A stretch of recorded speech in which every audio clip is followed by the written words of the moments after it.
Et salut à tous, bienvenue dans le podcast Loop sur l'endurance. Quand on est motivé à fond, on pense souvent que plus on s'entraîne, mieux c'est. Mais est-ce vrai? Comment garder justement cette notion d'équilibre et aussi comment éviter la fameuse notion de surentraînement? Pour répondre à tout ça, je suis accompagné de Pierre David, fondateur de l'Académie de la haute performance et spécialiste de la préparation mentale. Et déjà pour commencer, Pierre, comment tu définirais toi le terme surentraînement? Ouais, le surentraînement, justement, c'est quand on s'est trop entraîné et le corps a accumulé de la fatigue, que ce soit physique ou mentale. Ah, ça c'est marrant ce que tu me dis parce que on voit que c'est associé aux deux. Ouais. On peut avoir un surentraînement seulement physique ou un surentraînement seulement mental? J'ai l'impression finalement que le surentraînement physique, à un moment donné, c'est parce que mentalement, on se désaligne qu'on arrive en surentraînement physique. Cette notion d'alignement, elle revient souvent sur différents sujets. Comment tu définirais toi le terme alignement? Quand on est aligné, c'est qu'il y a vraiment une fluidité entre être, faire, avoir. Et quand on est désaligné, eh bien, c'est qu'on a l'impression qu'on est en train de forcer. C'est comme si on avait l'objectif à atteindre et on est en train de ramer un peu à contre-courant. On sent qu'on force, on pousse. Et l'objectif, il vient pas naturellement, mais beaucoup de force. Okay. Alors que quand on est aligné, on est plutôt vraiment fluide. Les choses se font, on est plus en mode dans le flow. C'est naturel de faire les choses. On s'entraîne peut-être énormément, mais en tout cas, ça ne prend pas d'espace mental. Et tu vois, c'est assez paradoxal là, encore une fois, parce que ça soit dans le travail, dans le sport, il y a vraiment cette notion de travailler dur pour avoir des résultats, etc. Mais on se rend compte que si on travaille trop dur à un moment donné, on va arriver dans cette notion de surentraînement. Ouais. C'est quand que la bascule vient se faire un petit peu? Encore une fois, je pense que c'est vraiment se faire confiance, s'écouter, et qu'à partir du moment où on se dit, que ce soit pour le travail ou pour l'entraînement, en fait, à partir du moment où on se dit, allez, il faut que j'aille m'entraîner, je dois m'entraîner, il faut que je travaille un peu plus, à partir de là, dès qu'on met un « il faut que je fasse ça plus », il faut que, là, ça y est, on commence à avoir une injonction, c'est-à-dire qu'on est en train de mettre l'objectif sur un piédestal, on est en train de se minimiser par rapport à ça, et là, plus on va se dire « il faut, je dois », plus on risque de passer en surentraînement. Donc, quand tu me dis ça, quand tu me partages ça, j'ai envie de te dire, en fait, finalement, est-ce qu'un conseil qu'on pourrait donner à nos auditeurs pour éviter le surentraînement, c'est que quand ils entendent cette petite voix, on a parlé d'ailleurs de ce sujet-là, de la petite voix sur d'autres sujets de « il faut que je dois », là déjà c'est un premier signal potentiellement d'alerte? Ouais, les « il faut, je dois », ce sont les premiers signaux d'alerte. Donc si ça revient en boucle, alors des fois, ça peut être il faut que j'aille courir et on se met un petit coup de pied aux fesses, on va courir et c'est très bien. Mais par contre, si ça revient en boucle au quotidien, là, ce sont vraiment des signaux qu'on est en train de se minimiser. Et tu vois, on parlait souvent de pensées un petit peu inutiles, comme tu disais. Je commence à apprendre au fur et à mesure des épisodes qu'on enregistre ensemble. Mais tu vois, le « il faut », je dois, est-ce que ça c'est des termes de vocabulaire qu'on peut être amené à changer rien que dans l'approche où tu vois ça se trouve c'est naturel de dire un petit peu la chose comme ça, tu vois? Ouais, alors c'est pas non plus les dents extrêmes les interdire, mais en tout cas dans le coaching classique comme moi je l'ai appris à l'époque avant de me former aux États-Unis, d'amener la dépolarisation, c'est vrai que dans le coaching classique ou la PNL, les gens ils vont dire il faut remplacer les il faut par j'aimerais que. Bon, pour moi, c'est du bullshit parce que, encore une fois, on passe d'un niveau conscient. Ouais. Sauf que c'est au niveau du subconscient que ça nous intéresse de régler les choses. Donc, on peut en effet changer le discours, mais ça ne changera pas le problème qu'on est en train de se minimiser par rapport à quelqu'un ou à quelque chose. Avec ton expérience d'accompagnement d'athlètes, on a déjà discuté tous les deux, tu as accompagné plus de 1500 athlètes. Ouais. Est-ce que tu as rencontré des athlètes en surentraînement? Ouais, un paquet, ouais. Okay. Ouais, un paquet où les gens, ils sont certains se sont blessés parce qu'ils ne se reposaient pas.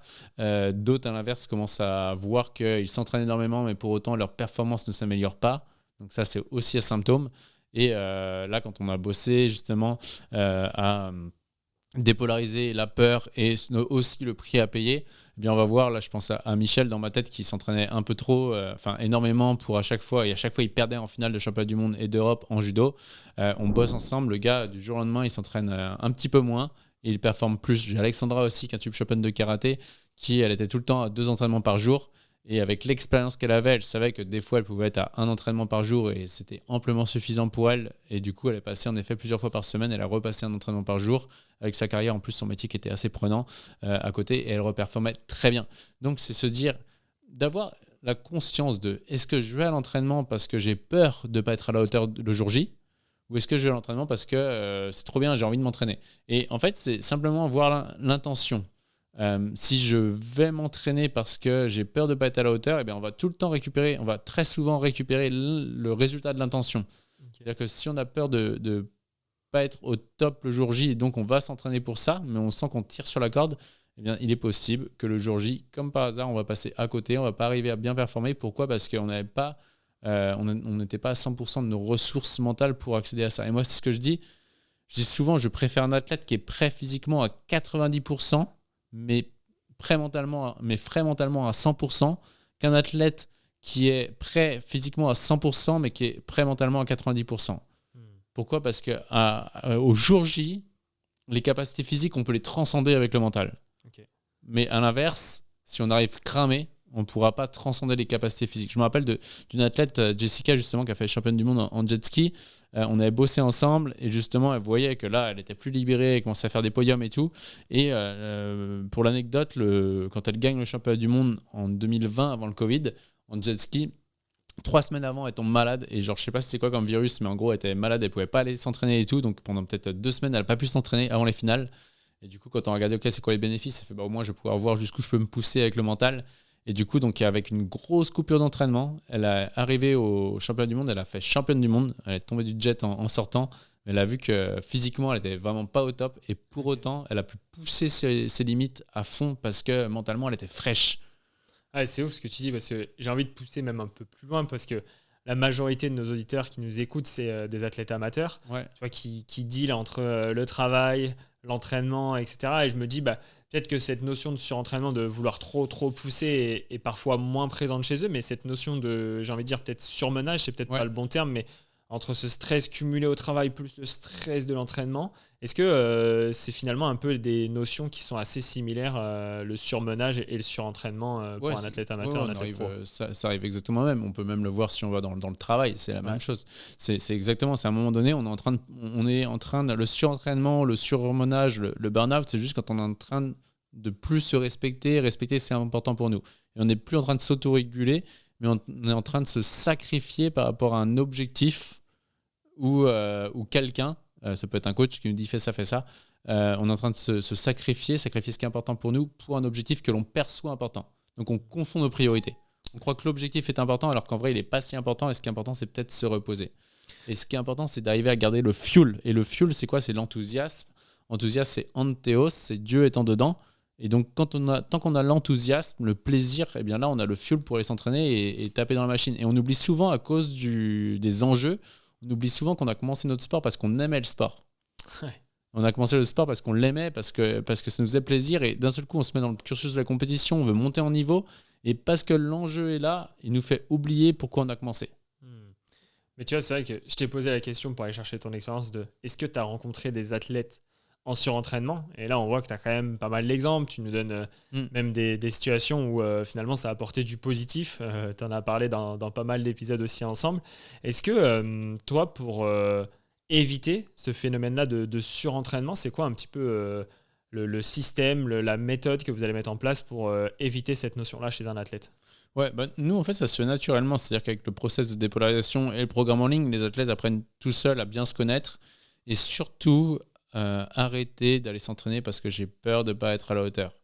Okay. Ça, c'est vraiment le truc en mode être conscient de réellement, avec tout ce que j'ai fait depuis ces années-là, est-ce que si je loupe cet entraînement-là et je récupère à la place, est-ce que ça va être vraiment si grave que ça en fait ? Et finalement, ce qu'on va voir, c'est que non, avec toute l'expérience que j'ai acquis, là, je vois que je suis vraiment fatigué, c'est pas de la comédie. Si je m'entraîne pas et que je récupère et que je passe peut-être une soirée avec des amis, alors sans picoler, ou pas d'ailleurs, on peut aussi picoler, mais du coup si je passe une soirée à voir du monde, peut-être que ça va tellement me recharger les batteries que demain, au final, l'entraînement que je vais avoir demain, eh bien, je vais être excellent, il va être vraiment efficient pour le reste. À l'inverse, là je vais peut-être me forcer à aller m'entraîner alors que je sens que je suis pas bien. L'entraînement il va pas être productif et demain je vais être aussi cramé pour pouvoir enchaîner. Donc des fois récupérer une journée, eh bien, c'est capitaliser pour recharger les batteries pour pouvoir tout donner pour le reste. Ouais, c'est vrai que ça fait sens ce que tu dis, parce que j'ai l'impression que la notion de récupération, quand tu nous partages cet exemple, c'est plutôt une récupération d'une fraîcheur mentale. Ouais. Et c'est comme ça que tu as introduit au tout début cet échange que nous avons tous les deux. Pour toi, l'équilibre du surentraînement entre la partie mentale et la partie physique, tu vois, c'est quoi un peu les deux notions? Tu places comment ça? Franchement, plus j'avance, vraiment, plus j'avance, plus je bosse avec des athlètes, avec des entrepreneurs, plus je me rends compte que c'est être sans garder la fraîcheur mentale quoi qu'il arrive, garder l'énergie quoi qu'il arrive.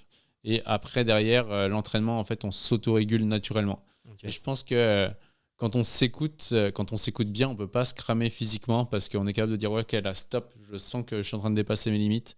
Et voilà. Et donc, ouais, je pense que tant qu'on a l'énergie, tant qu'on garde notre énergie, tant qu'on garde notre enthousiasme, je pense qu'aujourd'hui, même moi, en tant qu'entrepreneur, parce que j'ai fait des heures à pas écouter ce que j'enseigne il y a 2-3 ans maintenant, où j'ai failli me cramer, je vois que finalement, tant que j'ai l'énergie, je peux tout réaliser à court, moyen, long terme. À l'inverse, si je perds mon énergie, si je perds mon fuel, si je perds mon plaisir, eh ben, je risque de me cramer.